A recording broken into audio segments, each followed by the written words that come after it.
Ted Drewes ever opened a shop, he traveled around with carnivals to sell his frozen custard.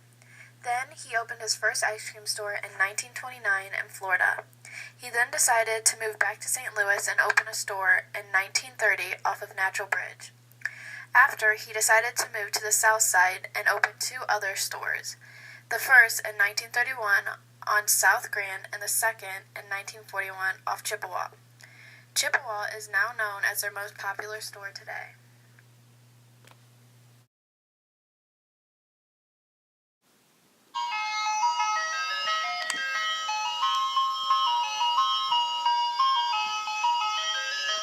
Yes, I'm Travis Dillon, and I'm Ted's son-in-law. I've been working here since the 70s. That's a long time. And I married one of Ted's daughters. He has 2 daughters, Cindy and Christy. I married Christy, and Ted Drewes Jr. is the Ted Drewes that's around now. And Ted Drewes Jr. is 86 years old. Ted Sr. Passed away back in the 60s, 1968. But Ted Sr. is the one who started the business. And you have some questions? So what are some of his hobbies that you know of? Ted Drewes Sr. or Ted Drewes Jr.? Ted Drewes Sr.'s hobbies, or even things he did, was he was a champion tennis player, actually. And he won the National Parks Championship here in Forest Park in St. Louis 4 years in a row. So he was actually a champion tennis player when tennis wasn't even large of a sport. But so if you look into the tennis history, you'll find that Ted played with people like Arthur Ashe and well-known names. So he was very good at tennis. Ted had a lot of things, or a lot of ideas and businesses that he did. Besides opening up the custard stand here, he also had a roller rink. It's called the Lorelei, and these were things to keep the family and income coming in, to keep everybody happy and pay for the bills, of course. But when you have the frozen custard business, it's only open, at that time it was only open during the summer. So during the winter they had to do things to keep the income coming in. So they had a roller rink, an ice rink. Ted Drewes Jr. sold Fuller brushes. Those are brushes. Fuller was the name back in the... Well, we sold Christmas trees too. That started in the 50s.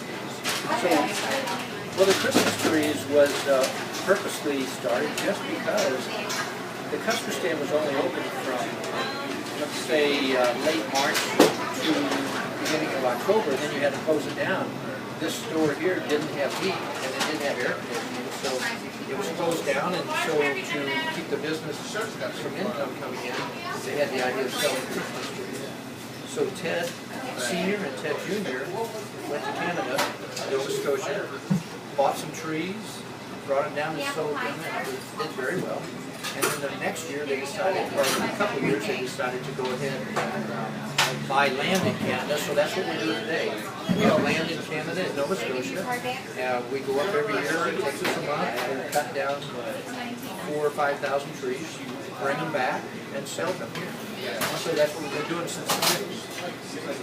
So it's Ted Drewes most of the year, Ted Drewes frozen custard, and his Christmas trees for a month and a half.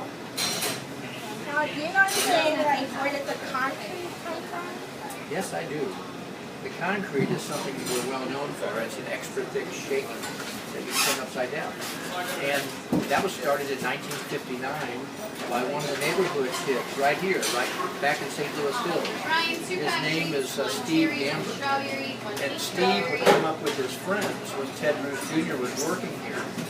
As a matter of fact, in this very building, here, and he would, Steve Gamber and his friends would come up and say, Ted, I'd like to have the thickest shake or the thickest malt that you can make.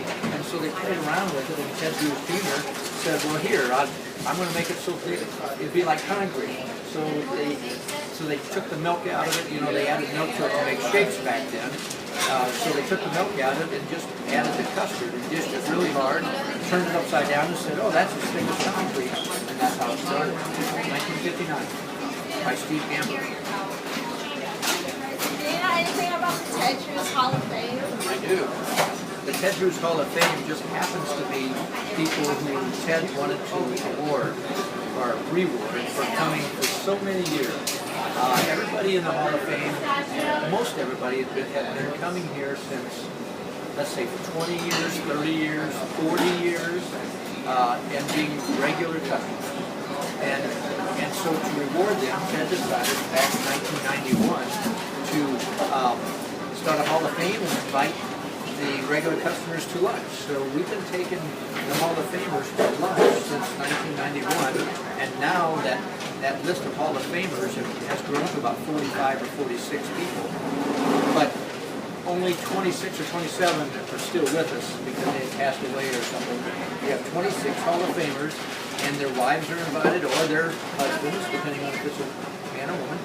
And we take them out to lunch every year on President's Day. So we enjoy that. And it's just to say thank you. And by the way, Steve Gamber, who I mentioned before, is in the Hall of Fame since he invented the concrete. Alright, then our last question is, how do they develop their idols?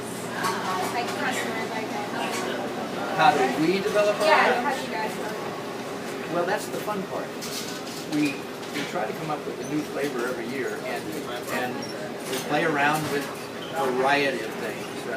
You wouldn't believe the things we try, but pretzels and celery and by the way, we have carrots in the bunny creek. Have you had a bunny creek yet? For Easter, we have the bunny creek. We put carrots in it and cream cheese and nuts and raisins. And so you wouldn't think carrots would be good in the concrete, but believe me, it is good. The fun part is to try different things, and our new flavor this year is the Brennan Blend, which is Charlie Brennan on KMOX. I don't know if either one of you listen, or any of you listen to KMOX, but KMOX is our AM station, our talk radio. Charlie Brennan is one of the main announcers there, broadcasting, and we named one after him, which has our coffee flavor with hazelnuts mixed in, which that's our new flavor this year, hazelnuts. And then we put drizzled caramel on top. It's sort of like a specialty coffee that you would even get at Starbucks, maybe like you have hazelnut coffee, and we'll put a drizzle of caramel on top.